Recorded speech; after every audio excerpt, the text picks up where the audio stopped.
I have no problem with political polarization if its net effect is that of truth. Yeah. What's virtuous about being moderate in the face of someone's life being turned to ruins by lies? You don't get to lie and then defame the person fighting that lie for polarizing America. Top 5 leftist hoaxes of 2019. So question of the day, let me ask you this. Genuinely, how do you vet news stories today? If you read or hear something interesting, what do you do to determine the veracity? I'm really curious, let me know, because it is getting pretty difficult. So obviously I believe that the left is wrong. And everyone's saying, why do you say right or left? Shut up. I believe they're mainly wrong about everything. But that means wrong, not dishonest. Right. But we have seen a new threat emerging in 2019.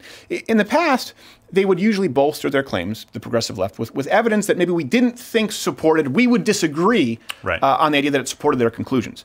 But now there's a movement, and when I say this, I mean Hollywood, media, and those in the DNC. So I know someone out there like, I'm a classical liberal. I get it, not talking about you, Ruben.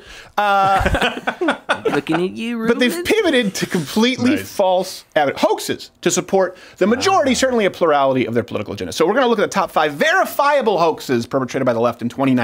And we're not even at summer break yet. No. Keep in mind. They packed them in. The MTV VJs just packed up their tarp from Cancun, and we already have 5 to go through. So you watch number 5, Kavanaugh rape hoax, obviously, is a pretty big one. A lot of people are saying, wasn't that 2018? No, it happened this year. That's how slowly it's going by.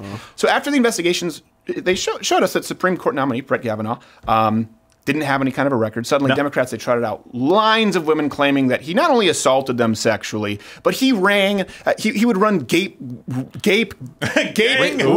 gang rings. There's no way that word is going to sound. I made it sound. How can you make rape gang rings sound worse? I just did. Rape gang rings. Something. And they did it right before the vote. Lest you think I'm exaggerating, because a lot of people forget. Here you go. Indelible in the hippocampus is the laughter. She's a doctor. This third accuser, her name is Julie Swetnick, publicly identified herself and alleged that Kavanaugh and others in the early 1980s spiked the drinks of girls at high school parties with intoxicants to make it easier for them to be gang raped. Okay, so it must be true. Gay, rape, gag, rings, gang rings. It's very difficult to say. Say it 5 times fast. If you do, they'll make sure that you never make Supreme Court. So Blasey Ford, her accusations, by the way, completely fell apart. Before we get to the gang rape, she couldn't determine the place where the alleged assault happened. The people she remembered being there, they denied the event ever having taken place. She couldn't remember the year it happened, and outside counsel concluded that there would be no reasonable prosecutor who would bring criminal charges against the judge. Her story kept changing, and as time went on, by the way, her therapist, the notes from her therapist presented a completely different account than the one that she gave in her hearing. That Julie Swetnick she just mentioned made the gang rape accusations. I cannot say that word. It's impossible. Anyway, the bottom line is, after mulling it over, understanding potentially the threat of perjury, she walked it back a little bit. Really? But you said he was a gang rapist. It's about optics. Wait, what? What optics are bad here? Namely that I lied about gang rape.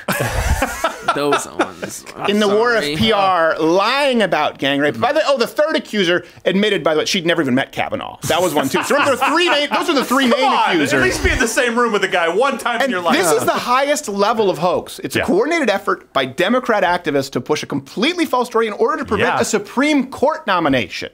And of course, the left, they didn't accept the results when their hoax fell to pieces. They still smear him as a rapist. And by the way, I'm not in the business of ascribing motive or intent here, but honestly, let me ask you this. What does it take? 2 out of 3 were verifiably completely false. They pulled it back themselves, with the only one remaining presenting 0 evidence, absent the cases where she presented verifiably false evidence. What does it take to just admit you were wrong? What does it take to just allow for innocent until proven guilty? Number 4 hoax, we have to rattle off this. There's so many here. Of course, the Russian collusion conspiracy theory. Now, I know this technically, of course, it started years ago. Came to a head in 2019. Democrats refused to accept the results of our democratic election. Of course. Which, of course, that should send shivers down your spine when you're talking about democratic socialism. Well, you don't even believe in the first part, which you're using to try to make the second part sound less shitty. You don't even believe in that first part. You're trying to whitewash it with the part you don't care about. Anyways, they claimed it was this result of a vast conspiracy between Trump and Russia. Lest you think we're making it up, let's get in the DeLorean. Welcome back to Reliable Sources, where every day we're trying to keep track of the drip, drip, drip of the Russia investigations. And it was not until after the election that the extent of the Russian involvement in our presidential election really came to light. So you have seen direct evidence of collusion? I don't want to go into specifics, but I will say that there is evidence that is not circumstantial and is very much worthy of investigation. Listen, how's he in office? I don't want to get into specifics. Why is that? Namely, I don't have any. Not a single one. That is exactly what he said. Sure, but I'm pretty sure he did the Devil's Triangle in a rape gang ring. So by the way, how does this end up? We conducted an investigation, cost taxpayers, you and I, good for us, $25 million. Oh, wow. Found there was no collusion. There was no obstruction. No criminal activity whatsoever. By the way, we also found out that some of the warrants were granted based on evidence presented from sources like the Steele dossier created by Fusion GPS. We've talked about that. A Democrat research firm in Russian. So that's kind of something that maybe we should look into. And I would say this. In 2018, maybe we could have still called this a hoax. Yeah. Or maybe it would have been unfair, I guess, to call it a hoax, but because we were still investigating. But now we know it was a false claim based on false evidence. Yeah. Proven false after 2 years, $25 million. I mean, that's as thoroughly debunked as a hoax can get.